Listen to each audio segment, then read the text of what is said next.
Hi, folks. Chris Voss here from the ChrisVossShow.com. The Chris Voss Show. Hey, we're coming in here live, or actually, we're on the podcast. So it's a live recorded podcast. You make that math work. Thanks for tuning in, folks. We appreciate you guys being here. Be sure to go to your YouTube channel at youtube.com/Chris Voss. Hit that bell notification ding. Why am I doing my own sound effects? I don't know why, because I'm too cheap. Probably. Anyway, guys, hit that bell notification so you can get all the notifications for all the stuff we do. Go to the CVPN or Chris Voss Podcast Network.com, and you can subscribe to all 8 podcasts that we have from a variety of different things over there and all that good stuff. And today I've got a very interesting gentleman. This is a guy I've known on Facebook for, I'm not sure for how long, but he's one of those people who's kind of come into my sphere of influence, and he's been influencing me with his incredible videos and a lot of the professional stuff that he does on Facebook. And I said, hey, I want to know this guy better, and let's bring him on the show, which we do a lot of times. Welcome to the show, Michael Wolpert. Mike, how you doing, buddy? Man, I'll tell you what, after a little set of kind words like that, I'm doing much better. My therapist thanks you. That's very excellent for me. Now, I introduced you as Michael Wolpert. Did I do that wrong? Is it Mike or is it Michael? I actually am one of those guys that's pretty comfortable with both, although from my wife, when it turns into Michael, things are either going really well or really not so well. Or really not so well.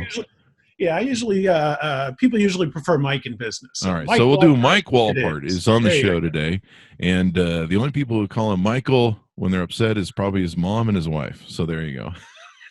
We've all been there. My mom calls me my full name, including the middle name. Right.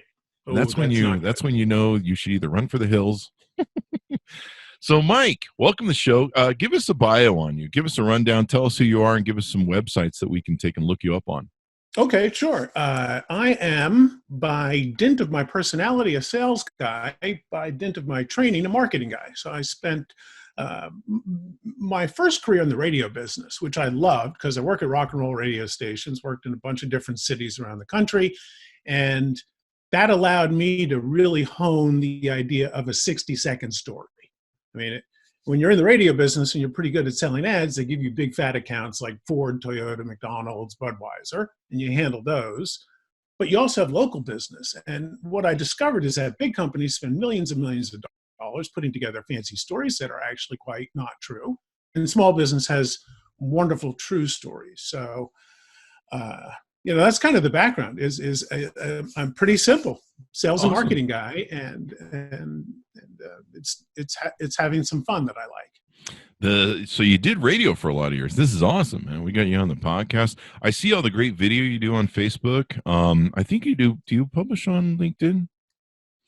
I have been more active on LinkedIn in the last couple months, mostly because people are still sticking pretty much to business on LinkedIn, and it's a little breath of fresh air considering the environment on Facebook. Did we get your website so that people can check that out? Absolutely. I am at socialjumpstart.com, and you can find some information on the storytelling course at mikewolpert.com. And I know I catch a lot of your great videos you do on Facebook. Are they being posted on YouTube or anywhere else that we can? We do have, have two YouTube channels. Same thing, Social Jumpstart, youtube.com/Social Jumpstart. Also, less businessy stuff, but still some at Mike Wolpert, youtube.com/Mike Wolpert. So it's, I have a weird thing where I put videos up and then I just never take them down. So if you're interested, and it's useful for some people because I can talk to a client who might not be so comfortable in front of the camera and say, you think you're awkward? Let me show you a video I put up in 2010. You want to see awkward? I think I have that same sort of issue. You go back and watch my 2009, 2010 videos. They're okay. They're okay. What's funny is Google just insists on when I did the first video introing doing video, I think it was like 2009, 2010. They insist on keep using that video as the intro for me laying the foundation for what's gone on now for the last 11 years. And I can't ever get them to stop. And it's like this old ass video with just horrible resolution because, 11 years ago. The resolution was shit. You could Right. barely get webcam over the internet back then. So anyway, it's great to know you. Like I said, if you haven't got a chance, guys, check out his videos. He does great interviews with lots of interesting people. He's very active on Facebook, and he as far as I've ever seen, he comes across as a really brilliant guy, which is one of the reasons we want to have him on the show. So you did radio for a lot of years, man. That must have been pretty fun you were a DJ? I was a DJ for 2 days. Okay. Like most guys, or like most guys I know, or in that business, you go into the radio business because you couldn't get in a band. So it's the 80s, not hair band. I was cooler than that, in the punk kind of that new wave thing. But, I didn't play an instrument, couldn't be in a band. Let's go work at a radio station. Holy cow, that's fun. The DJs seem to be having fun. And as it turns out, I don't even have the Chris Voss voice, let alone the patience to sit in a room and playing the hot rockin' and flame throwing, playing the platters that matter. I mean, I want that. Like most people, I hear my voice and it's like, I don't like my voice. But being around the radio business taught me that you can make a living having fun. I mean, somehow I made it to be 50-something years old, and I have had a lot of fun. That's the awesome part about it. I was just I guess born lucky enough to have a radio face, so there's no TV work for me. but people liked my voice, so I guess I got that going for me. But you got to run with what you got. You got to run with what you got. But yeah. We'll just and just a shout out to our listeners right now. If you call in and you're number 17, you can get Leonard Skinner tickets, front row. We've got them at the Delta Center there in Utah. And up next, news, traffic, and weather. Go to Stacy. Hello, guys. We're up here at the radio station. See, but when I was in radio, it was a kind of a different animal. Right now, and I've only been out 10 years, so I did put in I put in a stint with Clear Channel and watched the whole less fun environment of radio become corporate. The good old days were when a couple of guys in town owned the radio station, and they generally played the kind of music they liked, and it was just a casual thing, and it was firmly local. Right? Yeah. Like, you'd be lucky if you got some beer advertising or something like that if you were in a big market. Everything else is, Bob's Gym, Mary's Donut Shop, the local sandwich place, restaurants, car deal. I mean, and that's what I love, because I think that this economy of ours will continue to grow because of small business, not giant corporation business. I mean, so that's what I love about radio, and that's what I kind of take into the storytelling realm of doing video. Awesome sauce. And that was the one thing that I've espoused to my younger niece and nephew that are in their teens. For some reason, I didn't get the importance of stories until, I don't know, a year or two ago. Like, it never really fucking hit me. And I started out in life thinking it was all about the end result and getting to the result and winning. And, I grew up poor. So my whole thing was to try and get successful, and it was always the end result. And one of the hardest lessons for me to learn two lessons was it's about the journey, because in this life, you're always evolving. And then it's about the collection of stories. Like, I used to go to the opera, ballet, movies, TV. It never occurred to me why these things were important to us as human beings. And it's the story.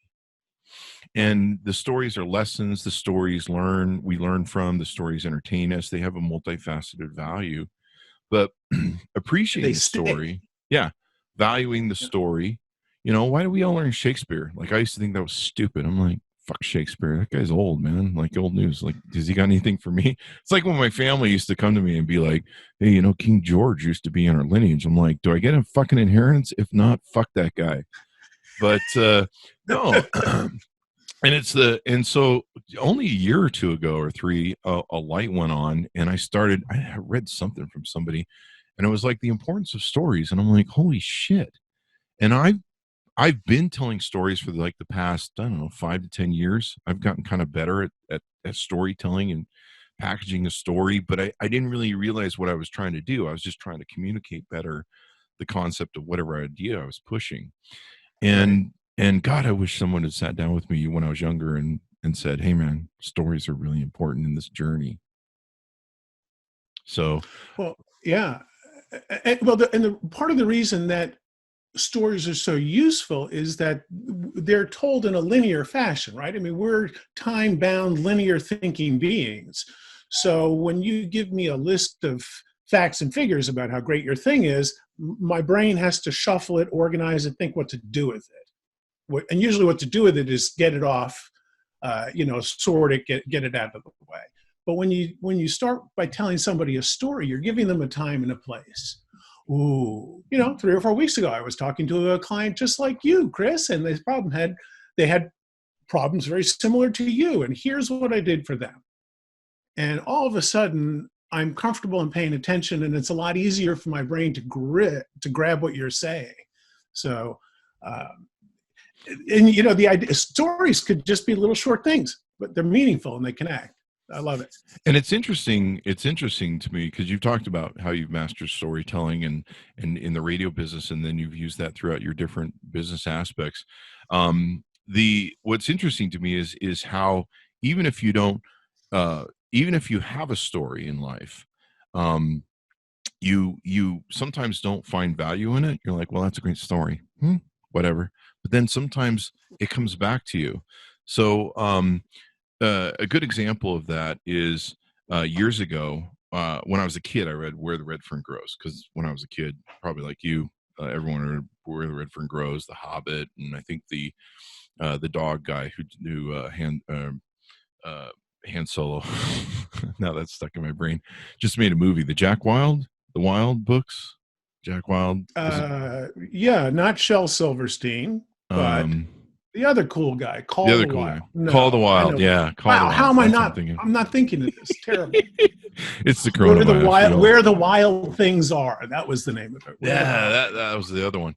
That was a big one. Yeah, that everyone read.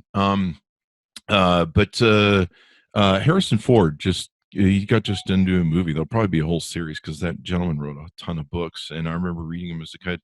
But I read Where the Red Fern Grows, and I read it a couple times. I love that book, and then I put it aside. Decades later, one of my companies, we hired some employees who'd been fired from a competing company. We hired them. Turns out they had a employment contract. And it was kind of an interesting shakedown because the gal had actually tried to date me. We got out to a business dinner, and I thought it was to buy her company. She thought it was a date, so it was a little weird. So I guess to get back at me for not following up on dating her, because she was like Donald Trump. She was a lying psycho. And so she decided to sue us over taking these employees. What I didn't know, she was doing information checking to see if I had money, and so it was a shakedown lawsuit basically. Over these employees we'd hired over a non-compete agreement. So she sued us. And one of the great stories that I'm putting in my book is the story of how I won the lawsuit. And actually her attorneys ended up suing her for their money because I'd read Where the Red Fern Grows. And long story short, basically there's a thing in Where the Red Fern Grows where they would catch raccoons to get their skins back in the day, and they would carve a hole in a log, and they would make it so that the hole, the opening to the hole was smaller than the inside of the hole inside the log, if that makes any sense. Sure. And so what the raccoon would do, and they'd put a piece of tin that could barely fit through the hole in there. So the raccoons, naturally being, little shithead curious, is they would stick their hand in and grab the piece of tin, but once they got their hand on the tin, they couldn't get out the hole. They were stuck in the hole. And the lesson I learned from that was, if you sue me, you're stuck in a lawsuit with me. I'm not being sued. You're stuck in it with me until we both agree to let it go. That was a very powerful thing. And it changed the dynamic of the lawsuit, where I was able to flip it the other way. It changed the negotiation, which is pretty dynamic in my book, but it's how we won the lawsuit. And if it wasn't for that story, learning that as a child and and of course my attorneys were throwing me to the fee wolves of just billing me per hour and draining me dry. In the end, I think it cost us $10,000, but because I learned that she was stuck in a lawsuit with us, it cost her $50,000. And sounds like my last divorce. That's just you need to go with that again. You're not losing enough money there. That's a drop in the bucket for a divorce, man. I got friends that are they're almost $500,000. So the numbers, the ratio is what I'm after with the lawyer. Oh, okay, there you go. I've been looted plenty. Yes, thank you. You need to try again, man. You just need to keep up in that ante. That's why people get married multiple times. Hey, my current wife and I figured it out. We are on lucky 7 between us. That's awesome, man. That's awesome. You know what? There's a story there somewhere about romance and belief in something. So, but what you just say is so important because you learned a lesson over a long period of time through a story that your brain held onto, and when the time was ready, it just replayed that tape for you. There's no way that we can do that with facts and figures. It's just, to the vast majority of us, that stuff doesn't stay available. And the thing go ahead. No, well, I was just going to say the lessons we learned from our mom, from our dad, a lot of them, I mean, I'm certainly not a religious guy, but what we get out of what's available in the Bible are the parables, story. Yeah. True or not, they're stories. And that's how we're one of the more painful things. There's a rush to storytellers now online, and wired for story makes me flinch a little bit, but it's true. The best way to get somebody's attention is, oh, Chris, yeah, that's interesting. Let me tell you a little story about that. Definitely. People listen in. I mean, this is the whole reason I never really realized why we consume stories, or I never thought they were very important. To me, I was very linear in what I wanted. And I was like, I'm going for this, and I want to be rich. I want to be the CEO of my own company someday, and, have this money and success. And to me, like, everything was expendable outside of that thing. But one thing I always had was an intellectual curiosity. Maybe it was because of the way I was raised, and or maybe just my personality. But one of the things I always had was the love of stories, and I just never knew it. I just kind of liked them. And so for me, I would come home every day to I remember this one example with one of my great girlfriends. She was really nice, but it just didn't work out. And I would come home every day and I would be like, hey man, check out these stories. And I have all these stories from work. I had 100 employees. So there was always always stories going on that I could come home with, but I was intellectually curious. I was always listening. And she worked for Delta, and she was like the head of the management for the flight attendants. And anytime they called in sick, she'd have to go do the things. And she was a really nice gal. I'm not knocking her in any way, shape, or form. But when she would come home, I would tell my stories. And then I'd be like, what stories do you got? And she'd be like, nothing. And I'd be like, wait, you went to 3 cities today? You travel with hundreds of people on a big boat in the sky? And you don't have any stories? Like, nothing stood out to you? And she's like, no, nothing. And so I've always been curious about these people that can go through the world. And I found this growing up in a cult, religion and stuff, and a lot of other things where people go through this life in kind of this robotic nature where they don't really see what's going on. And I've been guilty of that as well throughout my life, where I'm not paying attention and I'm not enjoying the journey, if you will. And so that always used to madden me. In fact, at one point, I finally said to her, it was kind of funny. I said, I think I'm going to pay to have someone kidnap you and just hold you hostage for like a day, just so I can have a fucking story. She's like, you're an asshole. And she was right. I was a horrible person. It's a good thing she didn't end up with me. In fact, I think most of my Just a little extreme. I will say it's a little extreme. I thought it was more funny. I mean, she's going through life. This is what bums me out, because I'm wired completely to be fascinated by what else is going on around me. Like my dad, my grandfather, I come from a family of nosy people. Not in your business, but wow, really? How does that work?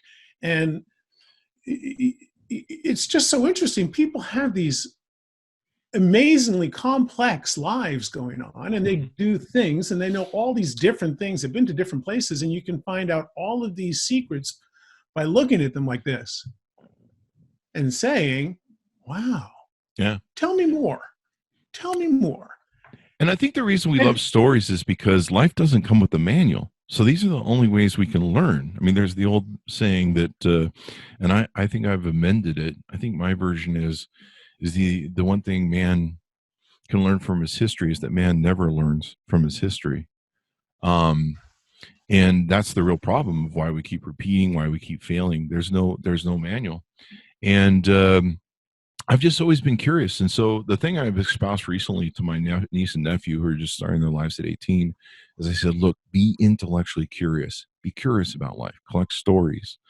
Learn stuff. I remember watching Steve Jobs. I think it was at one of his commencement speeches. It's kind of a famous speech, but he talks about how he was failing at school, but he was kind of interested in learning about fonts and lettering and the whole thing behind the different. I forget what it's called. But he was really interested in that. So he took that class because he was interested, even though he didn't give a shit and he probably failed at it. But that made him, he put that information in the first Apple computer, and that's what put the foundation down for the Mac and his success with Apple. And if it hadn't been for that, you kind of have to wonder where that would have gone. And so, he basically says, you'll be surprised at what stories and what lessons you'll learn in life that you won't actively use now, but you'll use later. And you'll be like, wow, I'm so glad I learned that from a long time ago. right. And it stays, it's like a little tape ready to play. We're having a little concern around the world with coronavirus, and I don't play the tape of fear in my head, for whatever reasons. What I play very clearly is my mother telling me, go have a couple of vitamin C and drink a nice glass of water. Like, that was her cure for everything. So I am prepared for the pandemic because my mother already told me a story. Go have a couple of vitamin C and a nice glass of water. There you go. There you go. But that story, because when I was a kid, right, that's just the same. But the story is, when I was a kid, I go take the vitamin C, not get sick. This gave me, some sort of immunity, whether it's psychological. I'm a big fan of, is it really a vitamin or is it a placebo? I don't care. I think the message is, from my hand to my brain, today we're doing something good for ourselves. And break to our sponsors today, brought to you by Vitamin C Energy. You can find it at your local Walmart. Just kidding. Yeah.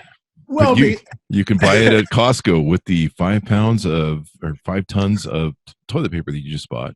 So, not to make light of coronavirus, but why are people buying toilet paper? I don't get it. I have no idea.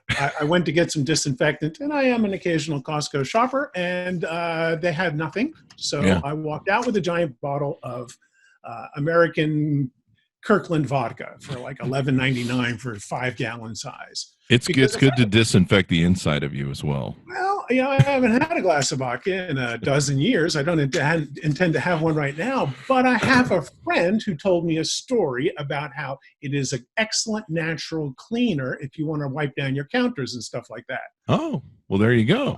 There you go. I was actually reading, because so many people are buying Perel, that I guess there's recipes you can get. And if you have Everclear and you have isopropyl alcohol, I think it is, you can mix the two. I'm not sure, that's just keep it away from an open flame. Right. But you could mix the two. And then you've also got something to drink for the kids, They can lay off the Tide Pods for a week.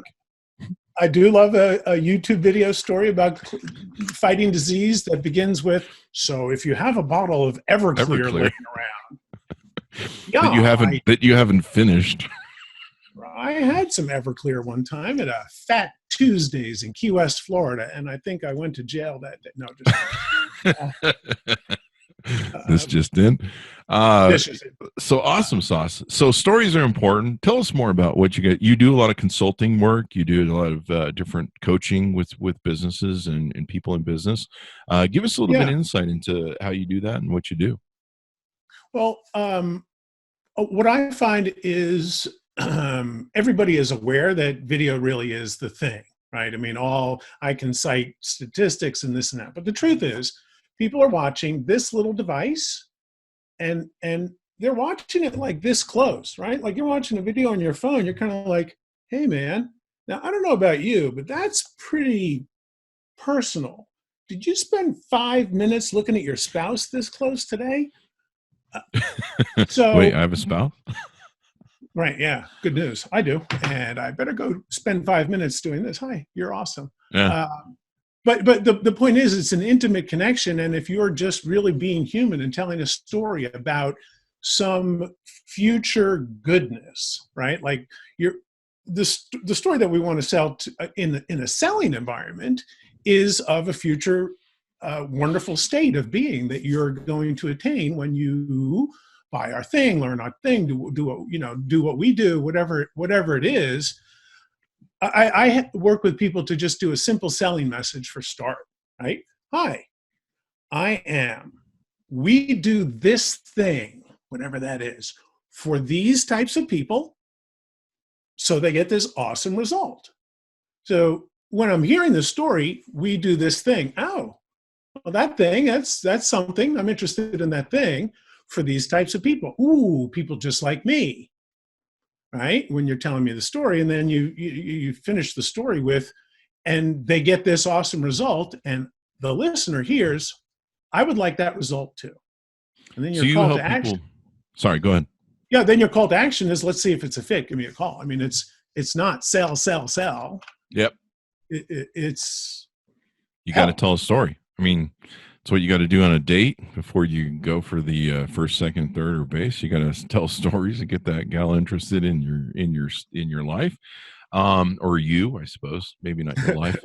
But brands are doing that nowadays, and it sounds like you're doing a lot of coaching. That's one of the reasons I invited you on the show, is because your videos are done really well compared to mine, and they present very well. And I love how animated you are in your stories too. That makes them very interesting visually, because I've seen people that do the videos where like they're very stoic and they're just like, part of the animation, or part of the, when people are watching a video is making it interesting and keeping their interest. I think that's the biggest challenge that everybody has, including brands or myself, is keeping that interest. You go on YouTube, you watch your fall off of video watches, and you're like, what did I do wrong?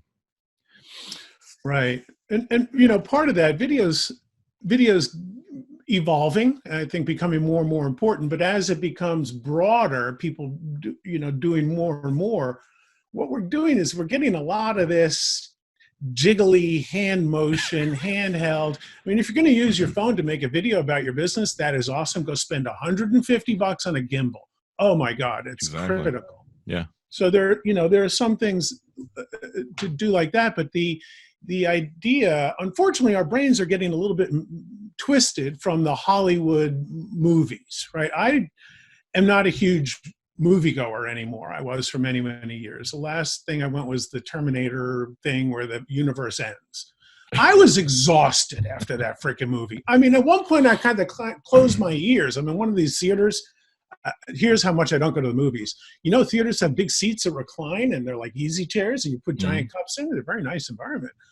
But every 3, 4, 6 seconds at the most is a gigantic scene change, right? It's just whipping your brain all over, so you pay attention. Well, on a video that you're doing to talk about your business, there has to be some element of that, because it's what people are becoming used to. So the idea that you would, there's videos of me that are just like eye lock, because that was the thing I thought I needed to do.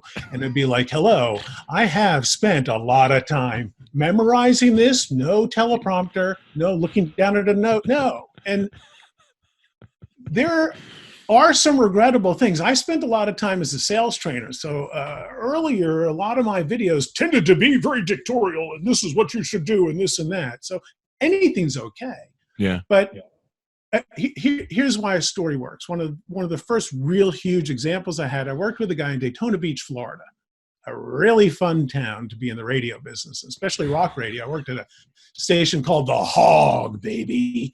And so that's a pretty cool place to work when it's bike week and women are taking off their clothes because they're drunk. Hey, but folks. There's a guy, to stick to the story, this guy has had a restaurant. He had bought and he had sold this restaurant to a few people over the few years I'd been around. They all failed. He took the restaurant back. He opens up the restaurant. He calls it Whiskey Pete. He sells wings. It's a bar, right? It's a bar that sells food.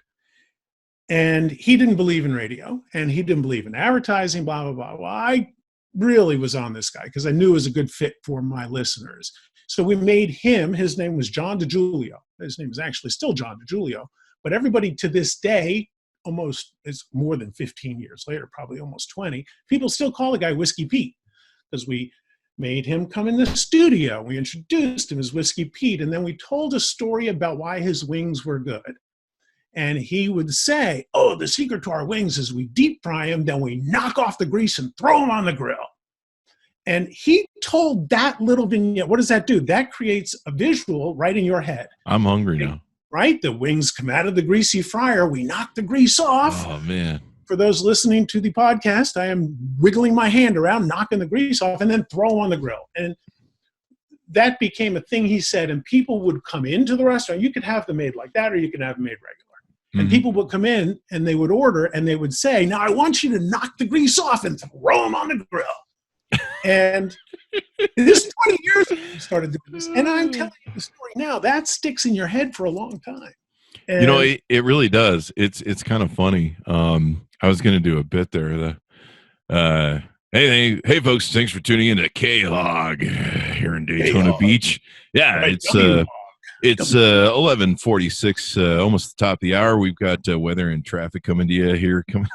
That radio station was a perfect. The announcer guy, the guy who did the "You're listening to the Hog." He he made you sound like a schoolgirl. This guy was just so he had a voice twice as deep as yours, and he was half my size. I mean, this little skinny dude showed up, but he talked like this.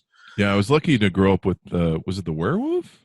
The wolf? Yeah, you listening to the Wolfman. The Wolfman. Yeah, you listening to the Wolfman now. Wolfman Jack. Wolfman Jack.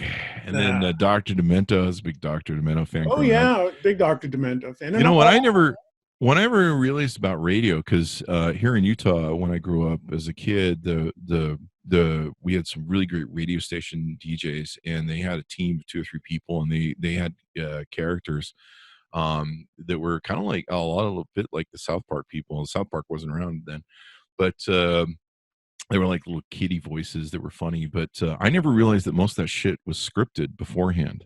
Like I never knew that a lot of radio is scripted. Like I just thought those guys are brilliant at just coming up with that shit and then bouncing off each other with the thing, the improv. And then later I met a DJ and he's like, "That's all scripted, Chris. We all write that shit." I'm like, "What? No, you ruined it." Well, I think there's some of both. Yeah, but it's probably a bit of some of both. I improvised all my stuff, so I always made stuff up. I mean, some guys walk through life making stuff up. I was saddened to discover my friend is a comedy writer. One of my childhood friends, a comedy writer in LA. And one of the things he does is he writes the little bits when a movie star goes on like Jimmy Fallon or Kimmel, like all that's scripted too. And I'm like, really? I was actually falling for that just being clever banter. Yeah, so did I. I had no idea. And that's why we do a pre-show on the Chris Voss Show. Because I learned that on those shows, they actually have a pre-producer that goes in, and I'm too cheap to hire one, but they have a producer that goes in, sits down with the guests and goes, we want to go over and what's the thing. And so you think it's that beautiful banter, but it's all cued and, it's on the index cards. But they have a bigger budget than you. I had the same experience. I used to listen to a lot of Stern back when he was funnier. Let's put it that way. Yeah. What's his face was on the show, the comedian. I kind of left the show when he left. Jackie no, Martin. Fuck Jackie. Although Jackie is funny. I mean, come on. Anybody who can write for Penthouse jokes is good in my book, at least from my age of childhood. Yeah. But Artie Lang. I loved Artie Lang on the show. In fact, I think I was tuning in more for Artie than the thing. And so I was early doing the Chris Voss Show podcast. And I remember Stern was doing this thing where he'd do the NBC. He was making, a parody fun of his old NBC days when they used to force him to do the call out letters at the top of the hour and the bottom of the hour and the time and the weather. And, Right. so Because, federal law, but okay. Yeah. Howard Is it Stern. federal law? Wow. Okay. Yeah, top of the hour ID. Absolutely. You must get your weather, God damn it, or you'll be in There's jail. very weird laws. So he would do the NBC. So I was fucking around with it on a couple shows, and I did Welcome to the Chris Voss Show, the Chris Voss Show.com. And I just like randomly sing it different. And I did that for like a week or two. And then I stopped because I was like, that was just a bit, it's done. I kind of did it. And I got this call from a guy in Canada. And he's like, hey, man, why'd you stop doing the singing part of the show? And I'm like, well, it was just a bit. It got done. And he's like, no, man, that's the best. You got to keep doing that. And I'm like, are you fucking serious? Like, are you serious? And so now when people started coming up to me going, the Chris Voss Show. I mean, they run up to me at events. Everywhere I go, all my fucking friends, when they come up, they're like, the Chris Voss Show, they come. Ah! And you're just like, holy shit. Now I can't ever do a musical intro or anything because people remember like it. It's a little audio. It's an audio mnemonic, but it's also that little hook of the story. It triggers in them a series of other things. And I'm the same way. I'm like, Chris Voss Show. I almost interrupted you when you were doing the intro to go, wow, I'm seeing it done live. This is so cool. But people they love that. They love that. They do. I mean, I have people jump up to me. They'll just come walking up to me in a crowd and be like, the Chris Voss Show. And you're like, who the fuck are you, man? Yeah. And you're like, don't stab me. It's just a way to really draw a different kind of line, right? Like all of a sudden that's, I know. They make a positive association. When I was with a radio station in Daytona Beach, the morning show guy, Frank Scott, the man with two first names. Frank Scott thought it was very funny to make fun of the sales guy who was generally hungover and would call in the morning. That was me. And so one day I made the mistake of saying, I like to think of myself as the local sales stud. And he said, what was that? Sales slug? Hey, slug, that's what we're going to call you. No, so in that moment, I became the sales slug. Mm-hmm. My first wife was in the billboard business, and as a birthday present, she put up 4 billboards around Daytona Beach that had the radio station logo, my picture, and the sales slug in the middle, which is awesome and expensive if you don't have a wife in there. And actually, it was expensive in the end, but that part was free. To this day, there are people, and this is 20 years ago, to this day, there are people who will come up to me and go, slug! You realize, Mike, I'm never going to be able to look at your name ever again or see you ever again without thinking of slug. It's going to be Mike Slug. I got to remember. Mike Slug. I'm going to delete this story. Yeah, I got to remember not to. This is so good news. Mike's like, last time I'm ever going to tell this story. I gotta go. It's on the Chris Voss Show. You'll never hear that. Can you not publish this video? but slug. I mean, that should be. That's a book right there. I don't know if it's a movie, but it's a book. It was a hook.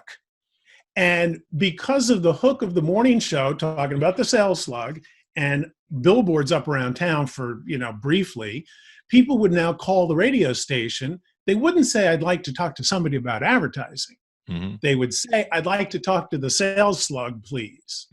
So I went from I got all the call-ins. Yeah. No one wants to call the sales department. They want to call the sales slug. They want to call the sales slug. So everybody did. It was my story. I told it well, and it was easier to give me a big promotion to regional sales manager than to argue with me about this kind of stuff. There you go. I mean, you got to give the sales slug a raise because he's the sales slug. But no, you just educated me on a new term, audio mnemonic. Mnemonic. I flunked English. Ding. So how important is that to what you advise your clients and tell them to put in their videos and stuff? Well, I think it is important to have some sort of consistency, and that's why I really encourage people to get a simple selling message down, right? Because as soon as you follow this the format of I do this thing for these kinds of people so they get this result, when you're filling in those blanks about whatever your business is, they're creating a movie in their head based on events that have happened that are positive, that are similar to what you're saying, right? And by keeping that consistent, or by using that same, some sort of mnemonic, some sort of clever little saying, some sort of subhead, it just gives people a way to categorize you, a way to remember you, a way to, kind of draw a little connection to you. So it's important to have fun with it. Would you say it's close to your elevator pitch? I mean, that got big a couple of years ago with the elevator pitch. Yes, I think it's elevator pitchy, but longer. Sometimes that feels really too elevator pitchy.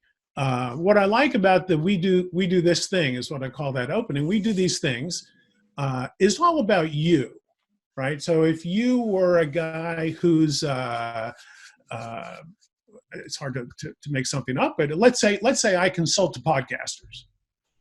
I would want to not say, "Hi, I'm Mike. I am the #1 consultant to podcasters in the whole freaking world. They give me a lot of money and I give great advice," because nobody cares about me. What they care about, though, is themselves.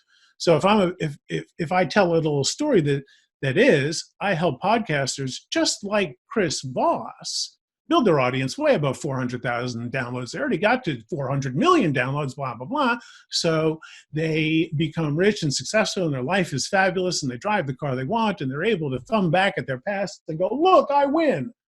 All of a sudden people are, all right, that might be a little long, but. No, it's very true. That's what I do every time I get asked to come back to my high school reunions. No, I'm not. Well, it's a connection. Right, it's that it won't remember. Might not be the clever little advertising jingle like Winston tastes good, like fill it in. Winston tastes good, like the brain's going, man. It's 53. Well, man. so this would be an awesome way to prove my point if you had said Winston tastes good, like a ding cigarette should. Oh, that's right. Yeah. It's the dementia kicking in, man. Yeah, I'm losing it. Well, it's also I think it's a voluntary dementia, though. It's the damage from all that drinking when I was younger. But no, it is interesting how much of those jingles stick with you, like jingles from going back to way back when, and how much like when you think about a brand, the jingle comes to your head. I mean, even and Intel was the first one when I was in the radio business at the dawn of the computer age. And Intel, co-op advertising is where somebody will pay for a chunk of your ad because you mentioned their company.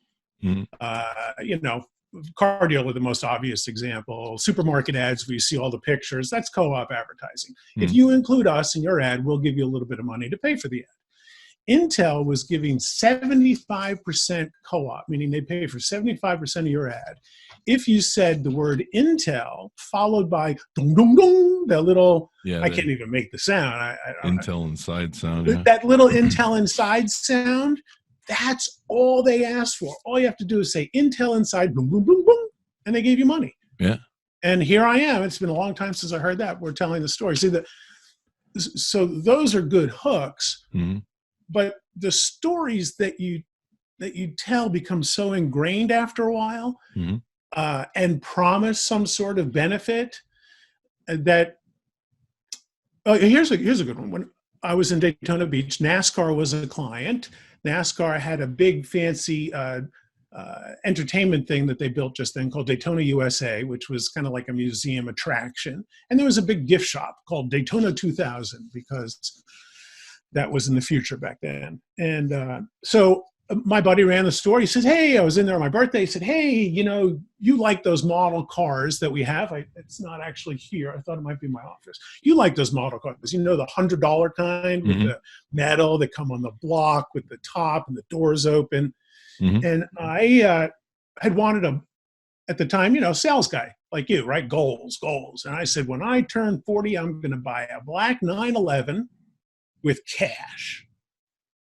Goal. And I knew that goal when I was talking to this guy. He didn't have a black 911. He had a silver one. Turns out I didn't buy one at 40. I bought a divorce instead, more expensive and more worth it. But I used that car model that he gave me that day on my desk. I was doing sales training for, younger guys, and you can't really say, do this and you'll be able to have a good lifestyle in a house, because they're young. They don't have a lifestyle in a house. They have, beer and chasing women. But I would say, look, if you do this, if you have fun in this career, you can really open the doors to whatever you'd like. For instance, this car, you could have this car. And I would use the model to tell a story about future success. And the story basically was, if you work hard, you will have this car and you will be successful. Okay, that's a nice story. And it worked. And people were like, yeah, go team, go sell ads, make money, woohoo, have fun. And after a while, I changed jobs. The thing went in a car, in a box somewhere, and never to be seen again. Fast forward more than 10 years.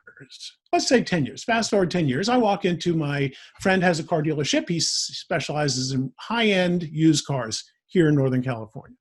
So my wife is out shopping for a car, not me, and we go in to see a car dealer that we know, like, and trust, of course. And there is a car, and I'm like, are you kidding? I'm really not that much of a car guy. I'm a camera guy. I love gear, but I'm not like a big car head. And I had to have this car. And I was like, oh my God, that's like a weird reaction. So I actually kind of left. I'm like, hey, Laurent, I don't know. I got to go. Right. But I somehow needed this car, and I left. And I had said, if I get a big check from a client that I was expecting, blah, blah, blah. Anyway, my wife, as a surprise, winds up taking that big check from a client and going to buy the car. Oh, nice. And because she's awesome like that. I mean, like, what's that about? That is the kind of woman I'm Only problem is the car was for her. Oh, no, I'm just kidding. Well, here's where it gets really weird. I don't even know how to drive a freaking stick shift. I lived in Florida for years and years. I live in California now. You have to know how to operate a stick shift on a hill. I do not, at the time, possess that knowledge. But the weird thing is, about 2 weeks later, she's under the stairs in that secret closet digging through some old stuff, and she pulls out, and she goes, wow, what the hell is this? And it's the model of the car. Mm. That model of the convertible Porsche that the guy gave me in 1999 at Daytona International Speedway is exactly the car that I bought. It's the same make, model, year. It has the same custom rims on the side. It has the same sport seats. It's a convertible. It's the same color combination. It is not kind of like that car. It is the exact car that I had told my brain a story. If you have this car, you'll be successful. When you're successful, you can have this car. My brain set up a loop that played quietly in the background until I saw the car. So it's kind of like the car was your an early stage before vision boards, basically. Yes. Yeah, so exactly. There you go. And so that's what stories do. Yeah, and it's interesting. I've had the same thing with goals in my life, where I've set goals and then I'll go back, and I actually have some of my original goals that I wrote when I was like 18 or 20. And it was amazing to me. I'm like, holy shit, that came true. But to tie all this together, being in business and telling stories and telling your story, your elevator pitch is so important. When I go to these shows and I do interviews on the podcast, or just interviews on the podcast, I'll have CEOs that will tell me, well, I don't know, what do you want to talk about? And I'm like, what's your story? Why are you here? Well, I don't know. You just invited me in the podcast. Well, I mean, do you have an elevator pitch, dude? I'll be like, do you have an elevator pitch? And they'll be like, oh yeah, an elevator pitch. Oh yeah. And I'm like, how are you a fucking CEO? Because like all my life as a CEO, this is, people always will say to me sometimes when they see me on lists of success or whatever in social media, and $4 will buy you a cup of coffee too. And they'll be like, oh, you just got on the internet earlier with Twitter or whatever. I didn't actually. When I was a CEO, I knew and learned early when I trained to be a CEO that I had to sell everyone. I had to sell the employees. I had to sell the investors, the board, everybody I was doing business with, my vendors, on why they should work with us and give us discounts.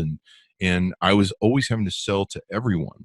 You're not some people get this idea that if you're a CEO, you're just a monolith who sits around and, I don't know, eats cookies all day or something. Right, yeah, no. Your big office. That's not the way it works. You just go, I always love when people used to say to me, it's great that you can do what you want, or you can, you're the CEO and you can just do whatever you want. You're actually, no, I'm actually chained to a giant big ball. It's a very gilded cage.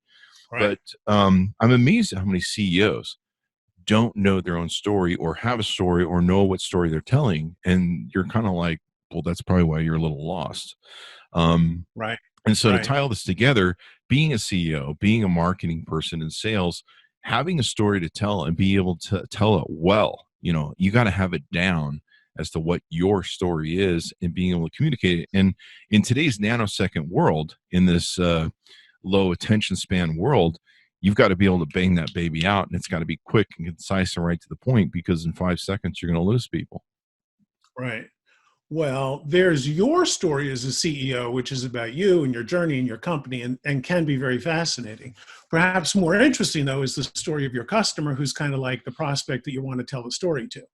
So I don't really care about what you claim, right? I spent a long time in the advertising business, and I get it. But that has changed now, and people don't trust advertising. That's The true, last huh? the last absolute claim that you could depend on from an advertising, from an ad on TV, I think the final straw that broke my back was when it turned out that VW has been lying about the emissions. Right? Like, that's just a simple thing. We Yeah. have no context for. The car gets 50 miles a gallon. Okay, that's nice, but you're lying about that, so I don't believe any freaking thing. But Yeah. when you tell me a story, you tell me about a story that is real, about a real customer who came to you with a problem, right? And people are not coming just to hand you and your business money. I have a Exactly. problem, and you have a solution. Here's money, freaking handle it. So let me tell you about a guy who came to me with a pile of money and a problem. He handed it to me, and I solved it. Does this resonate with you? Do you have the same problem? Do you look like the same guy? Now, I don't need to know about you at all. I just need to know about you solve this guy's problem. And if you solved his problem, you can solve my problem. So one of the most important stories you can tell is the customer story. What did they get? Oh, this is You know, awesome.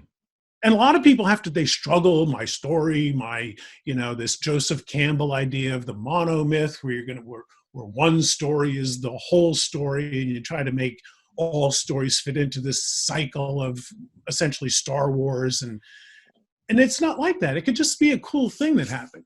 Yeah. That's what people remember. And when you tell me a story about your customer who had good results, it's true. Yeah. Right? It reads true in my head. And so everything else falls away. Where did you go to college? I don't give a shit. You got an award? I don't give a shit. What can you do for me? That's all. So, And I love that you make that distinction, because that's what a lot of people don't get, and that's what a lot of people are looking for. And I think you're 10,000% right in that. People are so jaded nowadays with advertising and false advertising. They literally don't believe.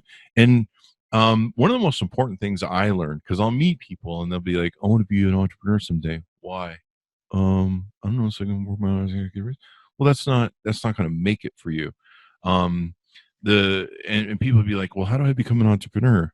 And I'll be like, "You basically solve people's problems. Sometimes it's your own problem that you solve, and then you find out that exponentially everyone has the same problem. You resolve their problems as well. Right. You use a product and you're like, I don't like the way this cup doesn't have handles. It's really hard to hold. Oh, I should put a handle on it." And it's exponential as to how many different variations or innovations you can make to anything.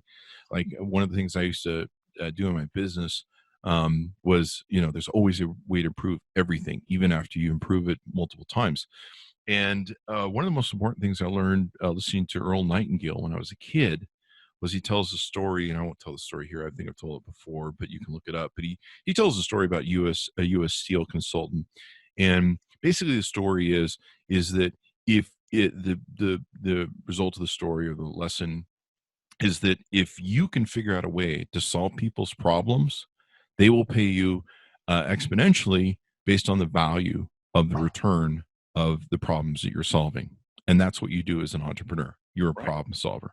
Right. And if you look at that from a problem solving CEO basis, then you tend to find a lot of information, because then you start asking yourself questions, which are really important as well. And you go, how do I solve someone's problems? Or maybe you have a product that's already launched, but then you're like, how do we better solve people's problems? Or how do we improve what we're doing to solve more Right. problems? Or sometimes you have a product that's aimed at one problem that you're solving, and then you hear from your customers, you have a really great product, but if you could solve a few of these other things over here, that'd be great too, if you can make them inclusive. And then you go, okay, well, how do we pull this in? Steve Jobs was probably a good example of that, where he took 7 or 8 different things that we all had as individual media hardware pieces, and he just went and squished it all into a phone. I remember Andy Grignon, a friend of mine who worked on the iPhone, telling me, we're trying to put a phone into this little device. We're trying to put a fax machine in there, and we're trying to put a voicemail and printer and all this stuff,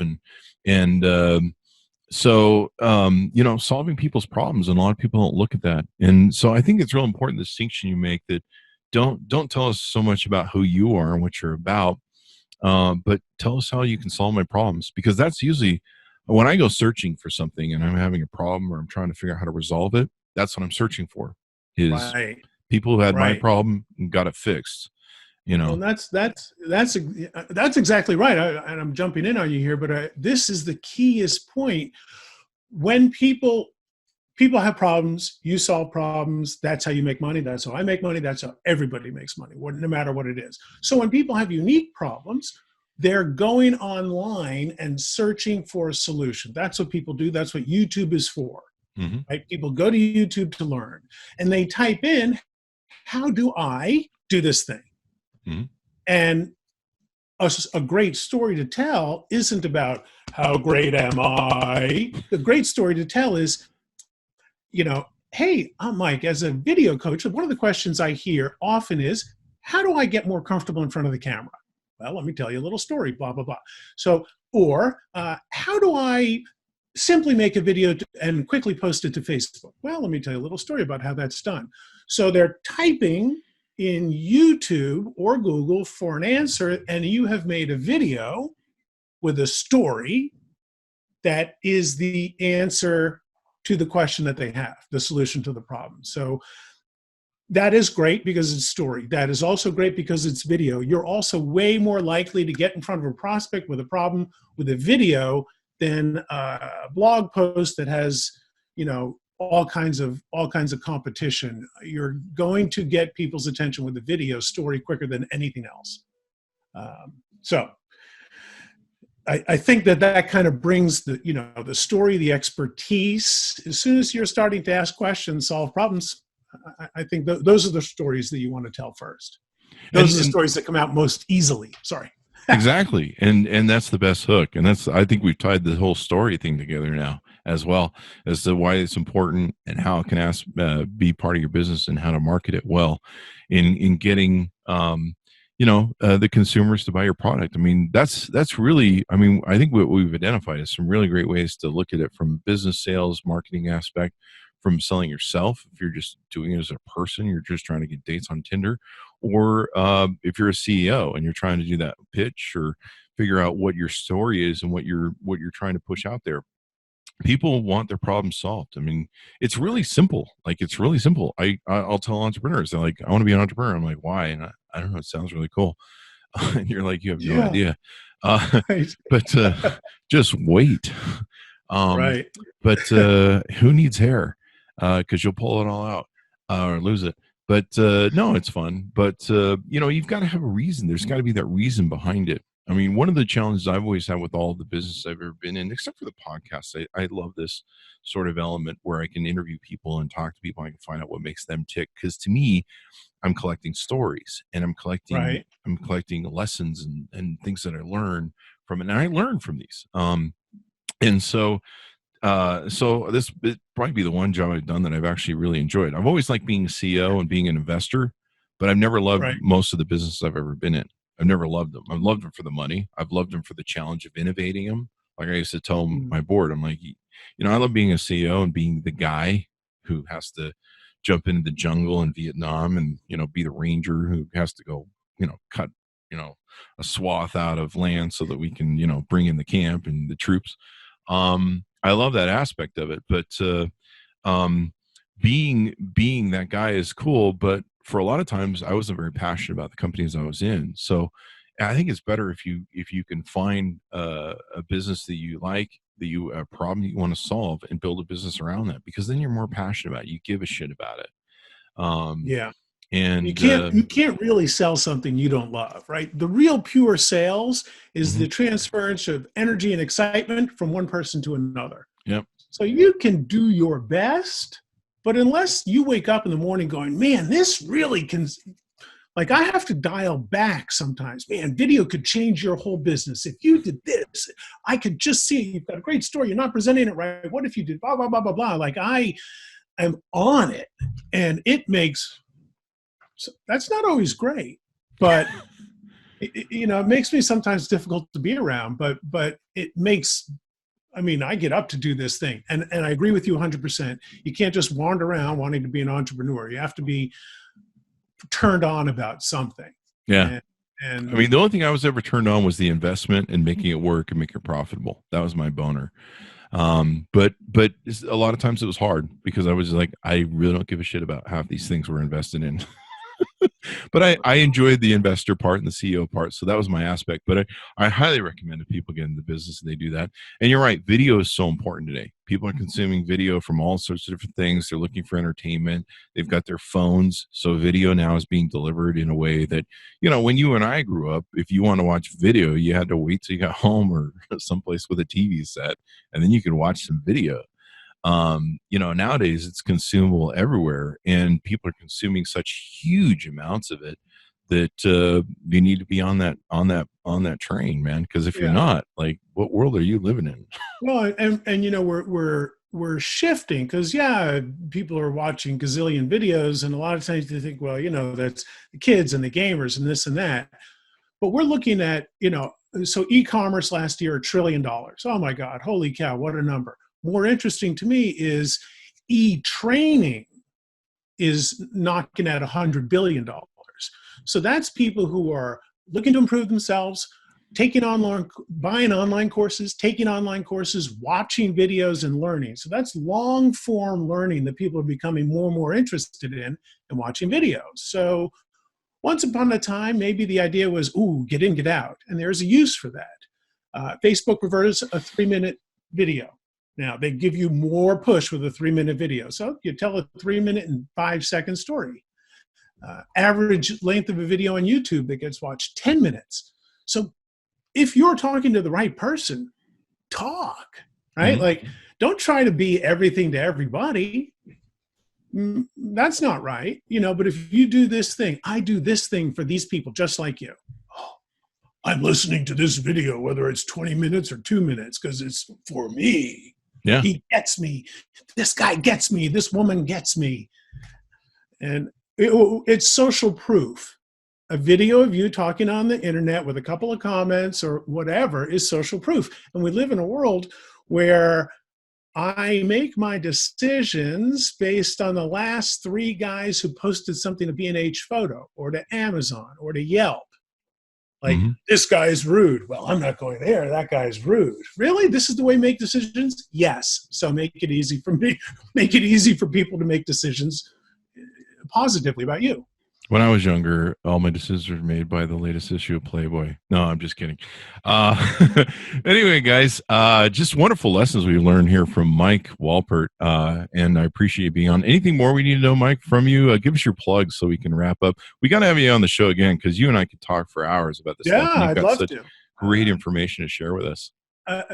Thanks. I don't have necessarily something to plug or sell. I am a big fan of helping small business owners, particularly coaches, consultants, contractors, create easy video. We do coaching. I do a 21-day video jumpstart. My ask is that anyone watching go, you know what? I have one of these things. Let's see if I can start telling a little story. I had a call from a guy earlier today who said, well, I'm really uncomfortable and shy in front of the camera. What should I do about that? Practice. Sit there in your office. Go, hi, my name is Mike. I do this thing for these people. Ooh, I hate that. Delete. And do it again. And do it again. And then someone will say, yeah, it's good enough. We're shooting for good enough. and post it. And people will go, "Oh, you're awesome." And you go, "Yay, I can do this." It's just like that. We're all cheering each other on. And in finality, if I may, the idea right now in the world of social media, there's so much negative shit. It's terrible. Mm-hmm. So when you have something positive to say, people will share it, right? We're all looking for, like we're never going to get back to the Facebook good old days where it was all cat memes and flash mobs. But when you put up something that is positive, people will share it. So put up something positive. Let people share it. Go tell some stories, get some customers, grow your business, have the revenue flow in so your life becomes extraordinary, your mortgage is paid, your children are smart, your wife is better looking, all from telling stories on video. Wait, your wife gets better looking from stories? No, I wish I didn't include that. Oh boy! All right. Well, there you go. Lessons for me. I'll have to try since I'm not married. But Mike, give us your website so people can look that up online. Yeah, please visit socialjumpstart.com. Or if you want to hear a little bit more about the actual business storytelling stuff, program we put together is at mikewolpert.com. Sounds good. Oh, Mike, it's been wonderful having you on the show. We got to have you on more. One of the things I'd love to have you talk about on another episode is some of the insecurities people have about being on video. Like a lot of women have those issues because they're really concerned about their look. And so I meet a lot. That's one thing I hear about people wanting to go on video is their insecurities about that. And maybe we can talk some of the other things, like for me, the shit that you get from trolls and how to deal with that and survive it. Yeah, I mean, the insecurity stuff is funny. I did video training. Most of our business is online training. We provide video courses for businesses about marketing. And we've been doing that for years. And I was doing those sorts of videos for 5 years until I looked at one and said, yeah, that's pretty good. I think I'm still working. Sometimes you just got to go, you know what? Best video is going to be. It's a journey. It's a journey. So everyone, guys, go check out Mike. I think you'll love him. I love his videos on Facebook. He puts up really entertaining stuff. I love how animated you are in your videos, and you move around and stuff, and you're not stoic, and you make them interesting. It's part of the story, the visual nature of it. Where I see a lot of people that do these stoic videos, and I lose interest in them very well because I'm just like, do you move? Are you a mannequin? That's just kind of like you. I am occasionally over expressive. I love it. I think it's incredibly interesting. I love it. It is what you get. Like, I mean, I watch some of the videos and it's like, sometimes I used to wear contacts in videos and my wife is like, oh yeah, wear the glasses. You look less bug-eyed. I'm like, really? Awesome. That's nice. But I actually had somebody, we do a monthly meetup for digital marketing here in town. And I had somebody say, ooh, hey, do you practice your gestures and stuff before you do a video? And I was like, if I practice my gestures and facial movements, would I look like, like that's not what you practice. But my point is that that's what it is, right? Like, here's the package. If you don't like it, I'm sorry, but it's just the real thing. And if everyone's just the real thing, you get to be cool, and you attract the people that are into you, not into the fake version of you. Which then we should talk about that on another episode too. Being expressive is important, because I do have people that I'll interview on this podcast, and it's like trying to warm up a dead zombie, and you're just like, dude, do you have any personality? Well, I'll look forward to it. Maybe I got an excuse to come back. That's there you go. Anytime, Mike. Anytime. Well, thanks to my audience for tuning in. I hope you learned some good stuff. Check out Mike online. Go to youtube.com/Chris Voss. Hit that bell notification button. Subscribe to the channel. If you haven't subscribed, your life is probably less because of it, and you don't want that. No one wants that. So subscribe, and I don't know. You might just see the light will come on in your life, and you'll find, I don't know, something. I don't know. I'm not sure it's what you want to find, but you'll find something. Let's put it that way. Go to the Chris Voss Show.com. So go to the ecvpn.com or Chris Voss Podcast Network.com. You can see the podcasts there, and you can subscribe at like a billion different places. Subscribe to iTunes, Spotify, what is there, Google Music and stuff, Google Play. You can get the podcast anywhere. It's that freaking popular. Anyway, guys, thanks for tuning in. We certainly appreciate you guys, and we'll see you next time.